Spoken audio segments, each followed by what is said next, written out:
மகளிர் பெயரில் பதிவாகும் பத்திரங்களுக்கு பதிவு கட்டணத்தில் 1% குறைப்பு எனும் நடைமுறை ஏப்ரல் 1ஆம் தேதி முதல் அமலுக்கு வரவுள்ளது. தமிழகத்தில் சொத்து பத்திரங்களை பதிவு செய்யும் போது அதன் மதிப்பில் 7% முத்திரை தீர்வையாகவும் 2% பதிவு கட்டணமாகவும் செலுத்த வேண்டும். மகளிர் பெயரில் பதிவாகும் பத்திரங்களுக்கு பதிவு கட்டணத்தில் 1% குறைக்கப்படும் என தமிழக பட்ஜெட்டில் அறிவிக்கப்பட்டது. அதை செயல்படுத்தும் வகையில் 10 லட்சம் ரூபாய் வரையிலான வீடு, மனை, விவசாய நிலங்களை மகளிர் பெயரில் வாங்குவோருக்கு 1% பதிவு கட்டணம் குறைப்பு சலுகை நாளை முதல் அமலுக்கு வருகிறது. இதற்கான அரசாணையை பதிவுத்துறை செயலர் குமார் ஜெயந்த் வெளியிட்டுள்ளார். கோவையில் அதிமுக, திமுகவினரிடையே ஏற்பட்ட மோதலால் இரு தரப்பினரும் சாலை மறியலில் ஈடுபட்டனர். இதனால் போக்குவரத்து கடுமையாக பாதிக்கப்பட்டது. கோவை பெரியநாயக்கன்பாளையம் அதிமுக கிளை சார்பில் கஸ்தூரிபாளையத்தில் பூத் கமிட்டி கூட்டம் நடைபெற்றது. இந்த கூட்டத்தில் திமுகவை விமர்சனம் செய்து பேசியுள்ளனர்.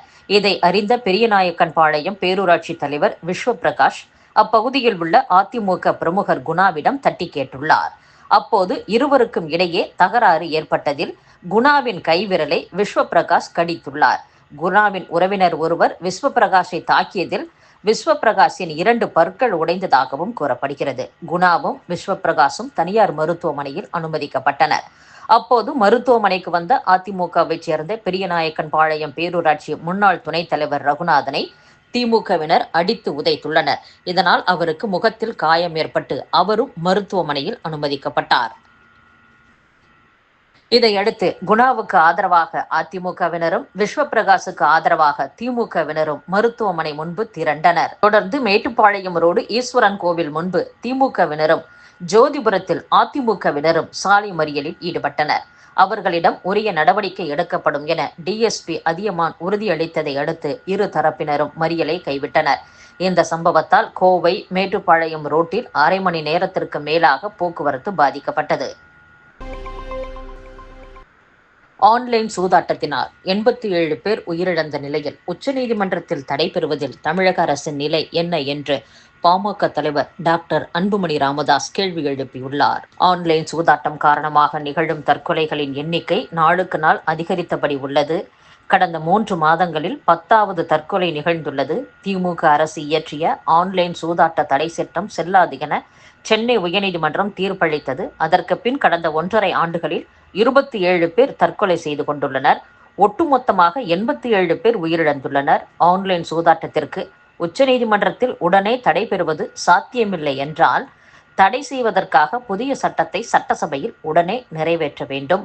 ஆன்லைன் சூதாட்டத்தால் நிகழ்ந்த தற்கொலைகளில் 77 உயிரிழப்புகள் திமுக ஆட்சியில் நிகழ்ந்துள்ளன.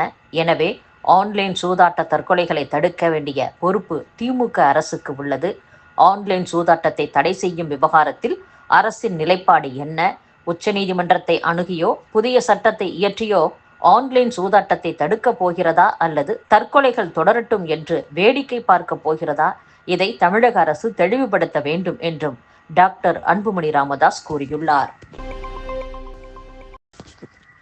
சென்னையில் ஏப்ரல் 5ஆம் தேதி நடைபெறவுள்ள ஆசிரியர்களின் போராட்டத்தை தடுக்கும் வகையில் தமிழக அரசு நெருக்கடி கொடுப்பதாக அதிருப்தி தெரிவித்துள்ளனர்.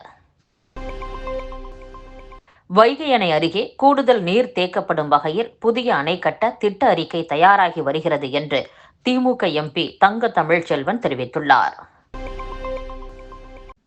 ராமநாதபுரம் மாவட்டம் ராமேஸ்வரம் விசைப்படகு மீனவர்கள் வலையில் அதிக மீன்கள் சிக்கியதால் மீனவர்கள் மகிழ்ச்சி அடைந்துள்ளனர். ராமேஸ்வரத்தில் இருந்து 460 விசைப்படகுகளில் மீன்பிடிக்க சென்ற மீனவர்கள் வழக்கம் போல இந்திய இலங்கை எல்லையில் மீன்பிடித்தனர்.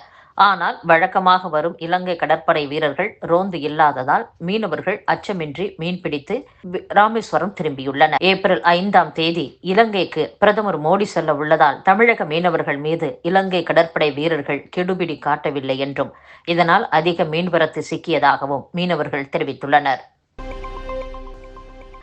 கோவை விமான நிலையத்தில் பாஜக மாநில தலைவர் அண்ணாமலை செய்தியாளர்களை சந்தித்தார். அப்போது சி ஓட்டர் கருத்து கணிப்பில் தமிழக முதலமைச்சருக்கு 27% தான் ஆதரவு கிடைத்துள்ளது.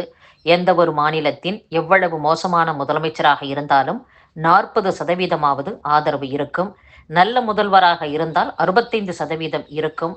4 பேரில் 3 பேர் வேண்டாம் என்று சொல்கின்றனர். எங்கள் கள ஆய்வும் இதையே சொல்கிறது.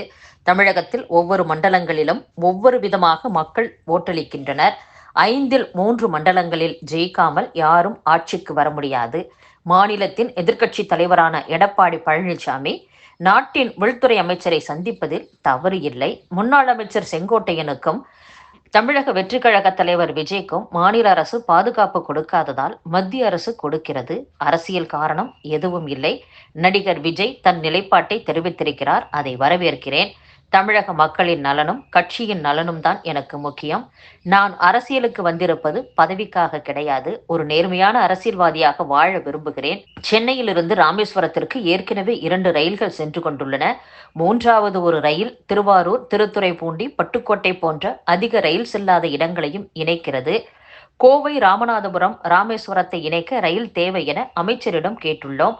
கரூரிலிருந்து 99 கிலோமீட்டருக்கு 6 வழிச்சாலை அமைக்கும் திட்டம் கிடப்பில் போடப்படவில்லை. நிலம் கையகப்படுத்தும் பரிசீலனைக்கு அனுப்பப்பட்டுள்ளது என்றும் செய்தியாளர்கள் சந்திப்பில் அண்ணாமலை பேசியுள்ளார்.